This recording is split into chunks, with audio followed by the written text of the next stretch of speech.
Pentagon ভেবেছিল 12 দিন আর 40 দিনের টানা আগ্রাসনে তেহরান গুড়িয়ে যাবে। 150টিরও বেশি বৈশ্বিক টেক জায়ান্টের বুদ্ধি আর ইসরায়েল যুক্তরাষ্ট্রের যৌথ আধুনিক সমরাষ্ট্রের সামনে ইরান আত্মসমর্পণ করবে, কিন্তু হিসাব মিলল না। মার্কিন ইসরায়েলি আগ্রাসনের জ্বলন্ত চুল্লির ভেতর থেকেই তেহরান এক অবিশ্বাস্য সামরিক পুনরুত্থানের গল্প লিখল। যুদ্ধ যখন তুঙ্গে, বোমারু বিমানের গর্জনে যখন আকাশ কাঁপছিল, ঠিক তখনই ইরানের ড্রোন উৎপাদন এক লাফে 3 গুণ বেড়ে গেছে। কোনো রাখঢাক না রেখে খোদ ইরানের ভারপ্রাপ্ত প্রতিরক্ষামন্ত্রী ব্রিগেডিয়ার জেনারেল মজিদ ইবনে আল রেজা সামাজিক যোগাযোগ মাধ্যম এক্সে এই বিস্ফোরক ঘোষণা দিয়েছেন। এটি কোনো ফাঁকা আওয়াজ নয়, পারস্য উপসাগরের বুক চিরে মার্কিন আধিপত্যের মুখে তেহরানের এক চরম চপেটাঘাত।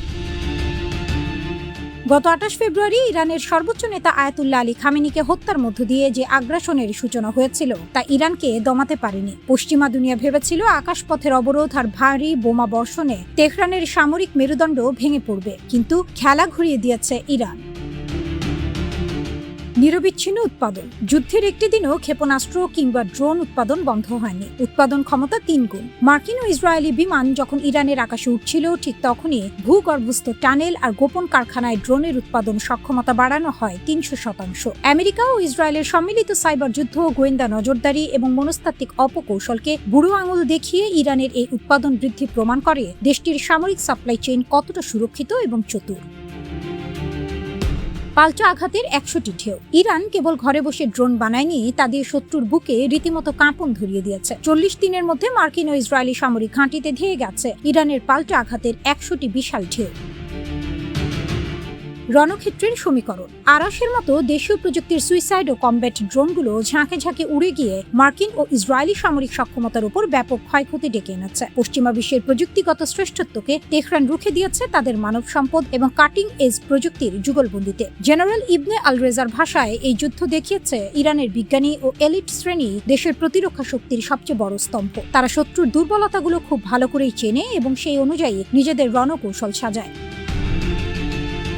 ওয়াশিংটনের পিছুটান ও তেহরানের বিজয়। যুদ্ধের তীব্রতা এতটাই চড়া ছিল যে শেষ পর্যন্ত ওয়াশিংটনকে আলোচনার টেবিলে বসতে হয়েছে। গত 15 জুন পাকিস্তানের মধ্যস্থতায় একটি যুদ্ধবিরতি চুক্তি স্বাক্ষরিত হয়। এই চুক্তির শর্তগুলোই বলে দেয় ইরান এই যুদ্ধে কতটা সুবিধাজনক অবস্থানে ছিল।